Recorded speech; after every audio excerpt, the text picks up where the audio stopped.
WCIA 3 News. Flooding is causing problems all across central Illinois. We'll tell you how it's affecting schools coming up. It makes me scared. You know, healthcare should be a right. Obamacare is one step closer to being a thing of the past, but what will be left in its place? Millions of dollars is owed to people who spent decades in prison for a crime they did not commit. Coming up, I'll tell you why those funds are being held up. You're watching your local news leader. This is WCIA 3 News at 6 in high definition. Our roads are already flooded.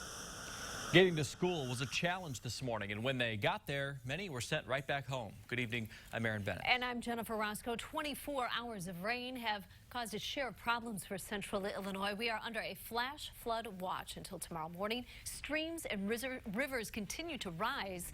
We have team coverage tonight. WCIA 3's meteorologist Jack Griffin live in the Weather Center. Jennifer Jensen live in Champaign. First to Jack. When is it going to stop? Jennifer, the rain is going to stop tomorrow morning. Now, the rain that we had over the course of our day today started yesterday, added up to some healthy amounts. Paris saw 3.75 inches, Charleston around 3.35 inches, Mattoon, for example, 2.14 inches, and Champaign here at 1.63. Now, those are obviously healthy rainfall amounts, but when you add them up to what we had over the weekend, that's definitely been bad news. And so that's why we've continued to see flood alerts across central Illinois, because the river levels haven't fallen enough since we had the rain over the weekend. Right now, we're all under a flash flood watch except for Livingston, McLean, Ford, and Iroquois counties until tomorrow morning. Good news is future track shows over the course of our nighttime hours tonight going into early tomorrow morning. It is going to be very light, and in fact, we are expecting things to be wrapping up pretty early tomorrow morning. Jennifer? All right, thank you, Jack. But because of all of that rain, the mayor in Villa Grove has issued an emergency curfew. We want to let people know tonight from 8 p.m. to 6 a.m. because of all the water, only people going to or from work or for emergency situations will be allowed to get in and out of the city. There's no boil order in effect. And of course, all that heavy flooding caused schools to let out early today. Water is covering the highways and several county roads, and it's a risk for drivers, especially school bus drivers. WCIA 3's Jennifer Jensen is live in Champaign. Jennifer, the flooding is getting worse, and school leaders you spoke with say they're glad they didn't wait to send kids home. That's right, Aaron. So Kansas school had to cut their day short because they're concerned about getting kids home safe. And they say that they haven't had to do that because of flooding in over 10 years.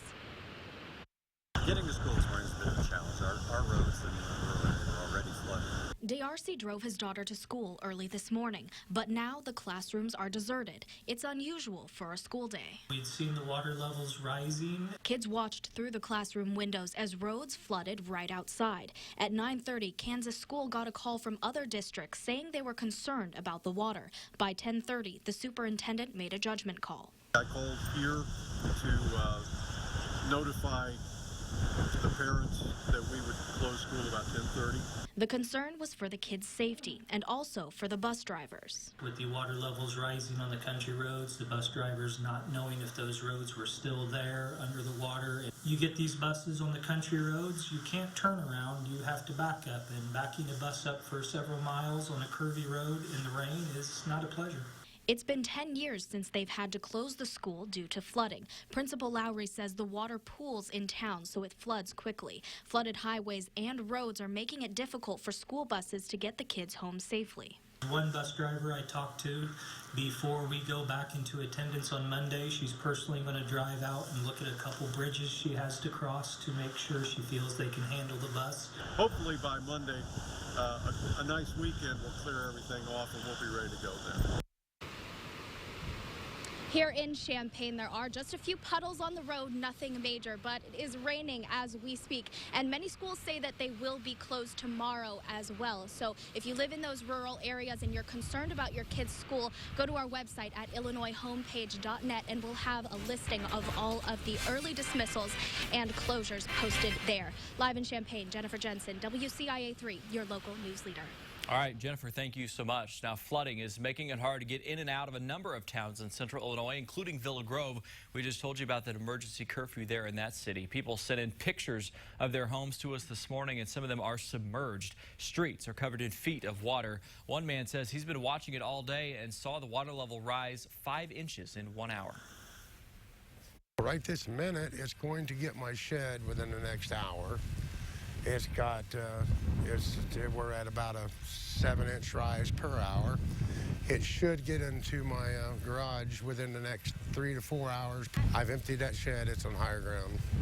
And I've got people ready to call if I need to empty the garage. And some people we spoke with are saying their sump pumps are broken because of all the water coming in. So what did you have to do different today because of that heavy rain? It's our sound off at 6 tonight. We want to know how it affected you. We're just looking for some replies, but Candace sent us a picture in. She says, she sent us a picture of Indianola. Here it is. No car needed today. Go to the WCIA Facebook page to post your comment, and we will read some of them later in the newscast. Well, a mobile home caught fire in Champaign, and firefighters say they got to it just in time. This happened in the 20 block of Linden Drive in Champaign. No one was home at the time. Firefighters say the woman who lives there does have a place to stay until her place can be repaired. That fire was contained to the kitchen. No word yet on a cause. A shooting in Urbana this morning sent a teenager to the hospital. It happened near Smith and Country Squire roads. Police say the 17-year-old was walking near the intersection. He saw a car pull up near him. A man got out and started shooting. He was shot but was able to run away. He was released from the hospital today, but later arrested on a juvenile warrant for an unrelated matter. The state owes millions of dollars to almost 20 people who were wrongfully imprisoned. That's because there's no budget and no money to pay them. We're keeping you connected to the Capitol. WCIA 3's Emily Fannin is live there. And Emily, a lengthy committee hearing talked about this today. Are they going to get paid anytime soon? Jennifer, after nearly a 2-hour committee hearing, the Senate Appropriations Committee did pass a bill that would pay these 18 individuals. And now, while this is one step forward, a long road still lies ahead. After 25 years in prison for a crime he did not commit, James Kloppenberg is fighting for exonerees like himself get the money that is rightfully owed to them. I had nothing left. Everything I owned was gone. I had no personal property except for what was in my cell the day they released me.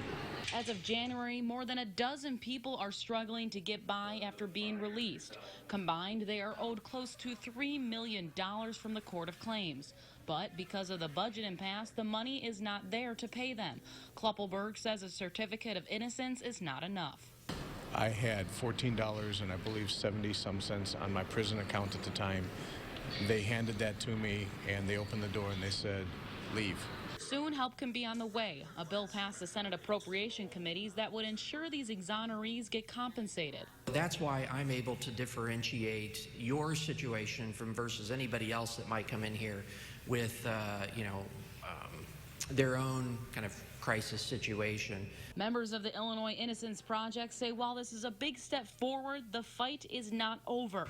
The Department of Corrections has dozens of programs to help those who are released ease back into society. However, for people who are proven innocent, they get nothing. I was entitled to none of this because I was no longer convicted. And all those programs are for people who were convicted. For him, 25 years in prison, how to put that on a resume, how to find a job. The battle now for lawmakers is to decide what they should pay next. A big reason why this committee lasted so long is because the subject matter was money. Now lawmakers are left to decide what they should be what should be a priority next. Well, things like that are still left there on the table are higher education and health care. Live in the Capitol, Emily Fannin, WCIA 3, your local news leader. Emily, thank you so much. Now, last spring, a stopgap budget bill did include these payments, but Rauner vetoed it. After some changes, another stopgap was passed, but didn't fund those wrongfully convicted. Well, the Rauner administration is being questioned about money spent on renting a warehouse. We'll tell you who is now getting involved and cutting off those payments. And also tonight, there's a lot of hype and there's a lot of excitement. It's NCAA time. The pairings are out for both the Illini golf and tennis teams, where both squads will be playing their postseason. Obviously, a cool, windy day today, held down by those rain chances that we had. 59 was the high today, down from our average of 70 and below our average, or our record of 91, rather. Coming up, though, we still have a few more rain showers, but much warmer conditions are on the way next. Live from your local news leader, Jennifer Roscoe, Aaron Bennett, Central Illinois' most accurate forecast, and Brett Bairns on sports. You're watching WCIA 3 News at 6.